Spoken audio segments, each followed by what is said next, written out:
तो 1950 में जब भारत का संविधान बना तो आपने 370 उसमें जोड़ दिया, और साथ साथ इतना दबाव था, यानी नेहरू जी ने इतना दबाव डाला उसको लेकर के कि उन्होंने किसी की बात सुनी नहीं।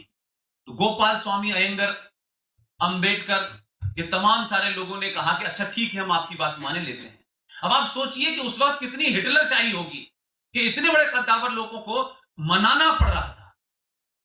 उन्होंने कहा अच्छा इसके आगे टेम्पररी लिख दी। बस वो टेम्पररी लिखना ही जो उनके वारिस हैं उनको आज भारी पड़ता है।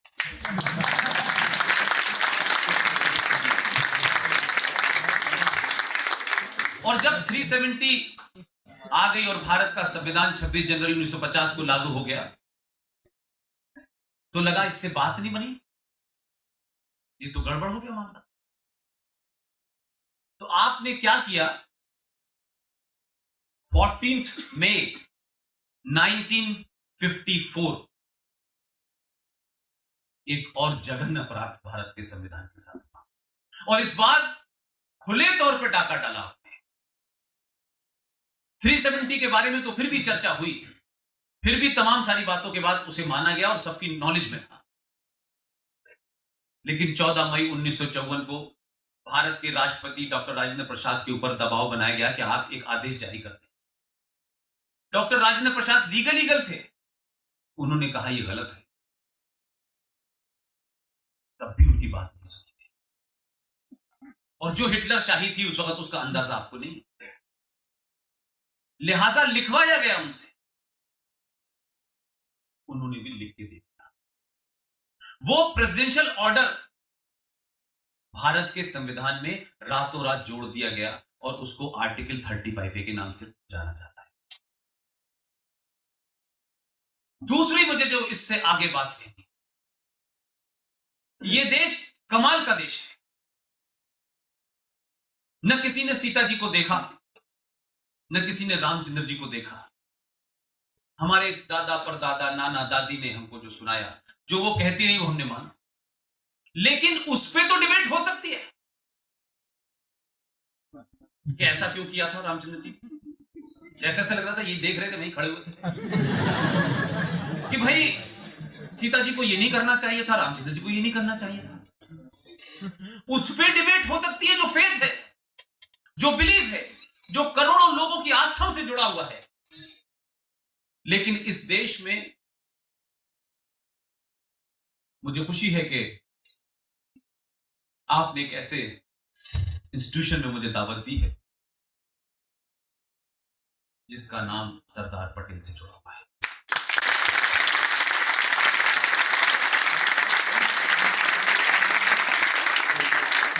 आप लॉ की पढ़ाई करते हैं यहां,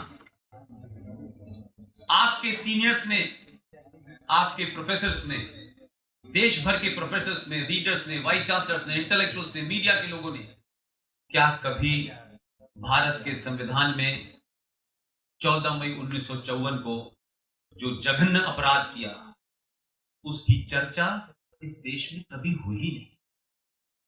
उसके इंसर्शन को किसी ने चैलेंज नहीं किया। लेकिन उससे भी ज्यादा मेरा गुस्सा अब इसलिए कम हो गया कि वो चली गई, लेकिन क्योंकि आपने टॉपिक रखा है इसलिए मुझे यह कहना पड़ रहा है। जो इस देश में काला कोट पहन करके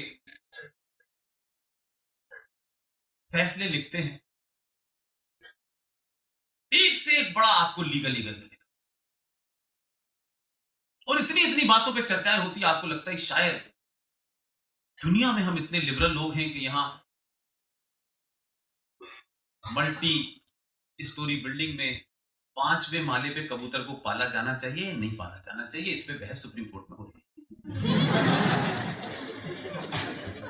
महाकाल पे पानी 250 ग्राम चढ़ाना है या आधा किलो चढ़ाना है, ये सुप्रीम कोर्ट तय करेगा। मुंबई की दही हांडी की लंबाई इंची टेप से अगर आधा इंच कम हो गई तो बैन लग जाएगा। ऐसा लगता है सुप्रीम कोर्ट के पास कोई काम नहीं,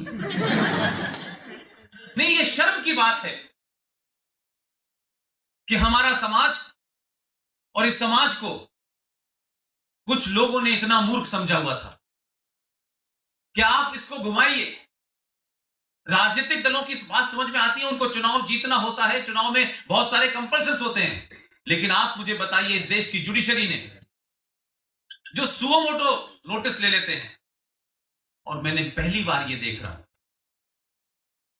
विदेश का मुझे ज्यादा पता नहीं है, सुप्रीम कोर्ट का चीफ जस्टिस, उसके पास अर्जी आई हुई है। इससे पहले इतने जघन्य अपराध इस देश में हुए, कभी सुप्रीम कोर्ट के चीफ जस्टिस ने नहीं कहा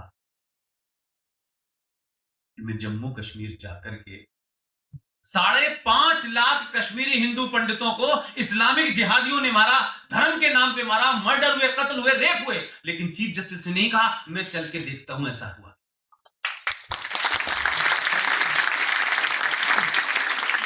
लेकिन चीफ जस्टिस पहली बार कश्मीर जाके देखेंगे, क्या देखेंगे पता नहीं। और किसको खुश करने के लिए चीफ जस्टिस जा रहे हैं? Chief justice is not part of A political party. क्या किसी भी जघन्य अपराध के बारे में जो साक्ष्य रखती है सरकार, अगर उस पर उनको शक है तो ही नोटिस इशू करें, दूसरी बार, तीसरी बार, 1000 बार मंगवाएं। लेकिन चीफ जस्टिस खुद ही मौके वारदात पे जाने लगा, तो फिर चीफ जस्टिस को हर जगह जाना चाहिए। फिर कश्मीर क्यों नहीं, फिर तो सब जगह जाइए, जहां भी क्राइम हुआ है वहां जाइए और देख के आइए अपनी आंखों से, तब फैसला लिखिए। ये इसलिए है कि कोर्ट में भी लोग हमारे समाज से गए, उनके अंदर भी वो कमियां हैं जो एक आम हिंदुस्तानी में है। इसलिए इस देश में किसी एक आदमी को किसी कंफ्यूजन में, किसी गलतफहमी में या किसी गफलत में उसकी कुछ लोग हत्या कर दें। एक सभ्य समाज में किसी की हत्या जस्टिफाई नहीं है, उसे कोई जस्टिफाई नहीं कर सकता। लेकिन एक हत्या यूएनओ तक पहुंच जाती है, लंदन में उसके बारे में चिंता होने लगती है कि हिंदुस्तान के अंदर लिंचिंग हो रही है। लेकिन 70 साल किसी देश की उम्र बहुत बड़ी नहीं होती, इतिहास में एक लम्हे के बराबर। इस जनरेशन को शायद वो सब न पता हो, जो कम से कम मैं जिनका गवाह हूं, जो मैंने अपनी आंखों से देखा है, जिसके रिकॉर्ड्स मौजूद हैं। उस दौर में भी लोग चुप रहे। वही सुप्रीम कोर्ट जो आज चीफ जस्टिस साहब गए हैं कश्मीर देखने, ये बात अलग है कि 15 नंबर को रिटायर हो रहे हैं। क्या मुझे बताएं कि मैडम इंदिरा गांधी का एक हत्यारा, उसका कोई धर्म हो सकता है, उसका कोई बिलीफ हो सकता है, उसने किस मकसद से की हत्या उनकी।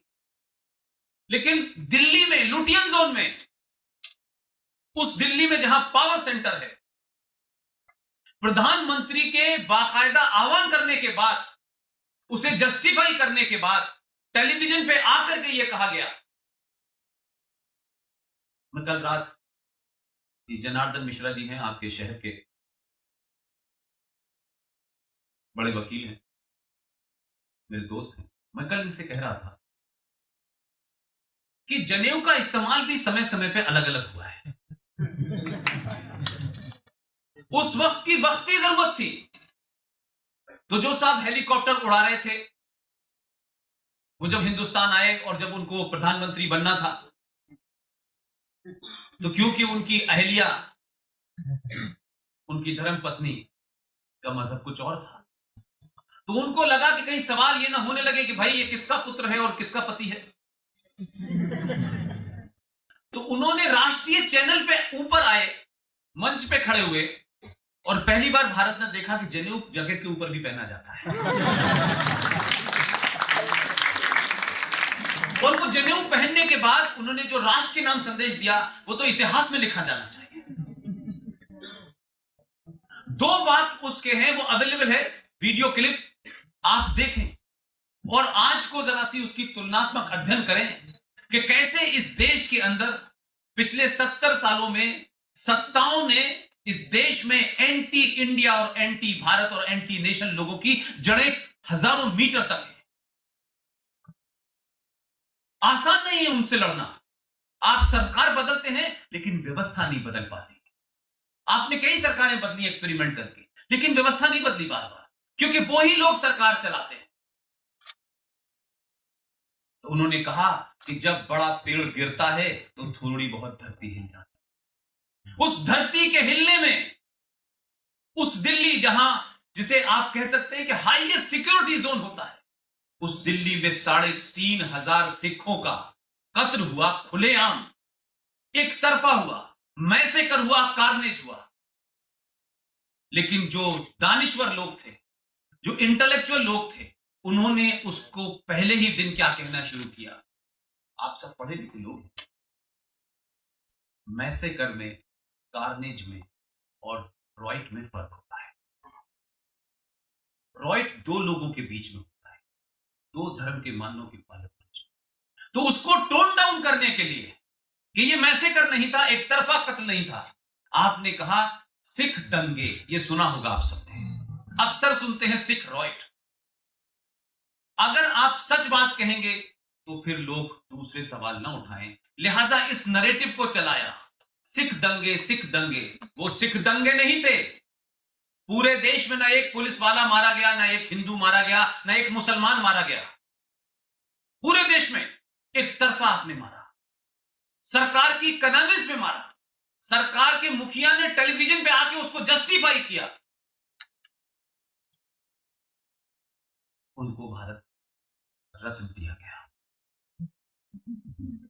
पता चला आपको भारत में मिलने की क्वालिफिकेशन क्या है। और तो और कोई खेल मुझे नहीं मिलता उनका। कौन सा खेल उन्होंने खेला कि इस भारत के खेलों का जो सबसे बड़ा पुरस्कार है, राजीव गांधी खेल रत्न।